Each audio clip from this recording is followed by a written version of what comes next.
I'm University of Illinois Extension's Todd Gleason. We're now joined by Gary Schnitkey, agricultural economist at the U of I. He, along with Joanna Colucci and Nick Paulson, are traveling across Brazil over the next couple of weeks. Thank you, Gary, for taking some time out of your travel. You had quite an ordeal getting there. Just it takes a long time more than anything else. We heard about that yesterday on the program. And then you were off to the University of São Paulo today. Can you tell me a little bit about it? Yeah, we were at the University of São Paulo, and the College of Ag here has close linkages to the University of Illinois. But we visited the Center for Logistics here, and they are a group that is very much involved in collecting freight rates, grain storage cost, and they do a lot of the modeling of the changes in the logistics systems and railways, trucks, waterways, and how they see grain and other agricultural products moving in the future. Well, what did they tell you about logistics in Brazil? We hear about them all the time, these long queues of trucks or lines of trucks trying to get into ports, whether that's going south into Sao Paulo or north into the Amazon region to go out through the Amazon River. What did they tell you about both of those export facilities and logistics getting to them? Yeah, so the primary concern for soybeans is moving from Mato Grosso either to the southern or northern ports. And some of the improvements that they are seeing is a railway system north to south, a bit of ways and east of Mato Grosso, but is improving the logistics of moving the grain to the southern ports. Trucks no longer have to move the 1,000 kilometers, 1,000 miles from Mato Grosso to the ports, but go to the train, and then the train takes it to the port. You said they do some modeling and they talk about freight rates. Do they know what the costs are? They do know what the costs are, and they collect those freight rates.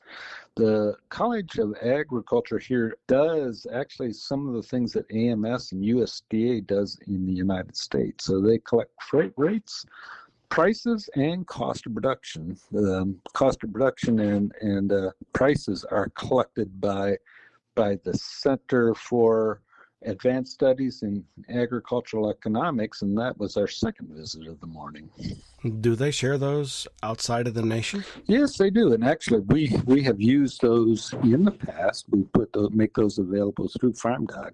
Joanna does a lot of that, but those are available on their website, and we talk to them about how they calculate those. And the center is actually the source for all Brazilian cost of production, and USDA uses it as well in their comparison of U.S. and Brazilian cost. Were you satisfied with their processes? Yes, they're very thorough, very good. They have a lot of people involved in the collection of the prices, which they do themselves, and yeah, they're a top-rate organization. Did you talk to them about grain storage within Brazil? This particular crop, both corn and soybeans, is likely to be straining their storage facilities, and they haven't had, I don't think, a lot of on-farm storage or even off-farm storage. What did they tell you about those facilities? Yeah, so they lag behind the United States in on-farm grain storage facilities.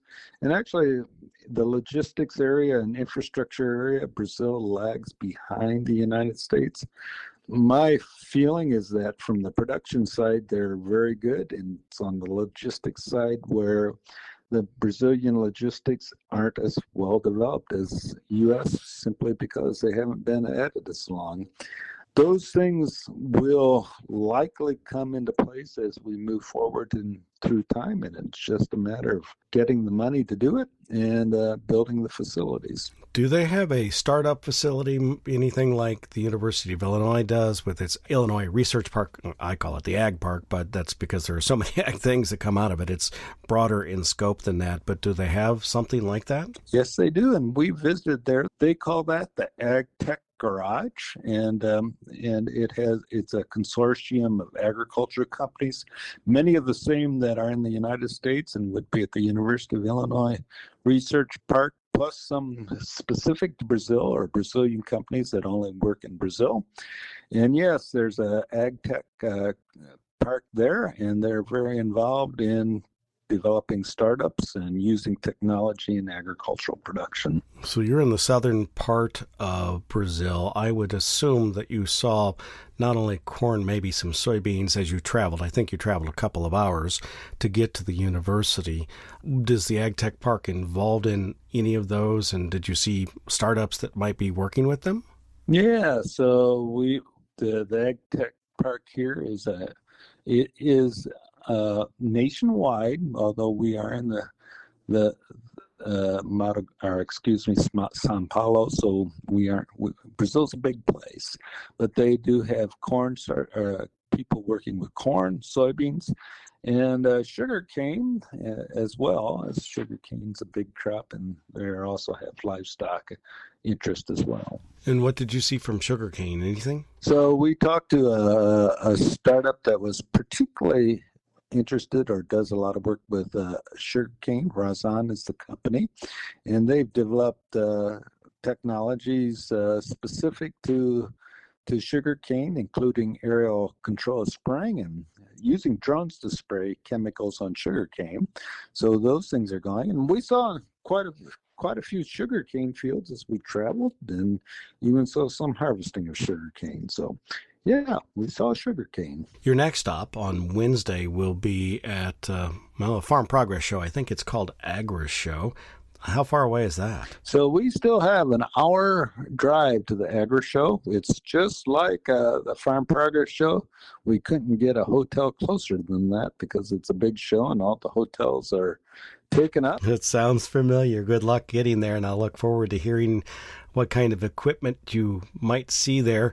Can you pay special attention to how big that equipment is? I feel like while we see really big equipment here at the Farm Progress Show in the States, that they may have something that is even larger.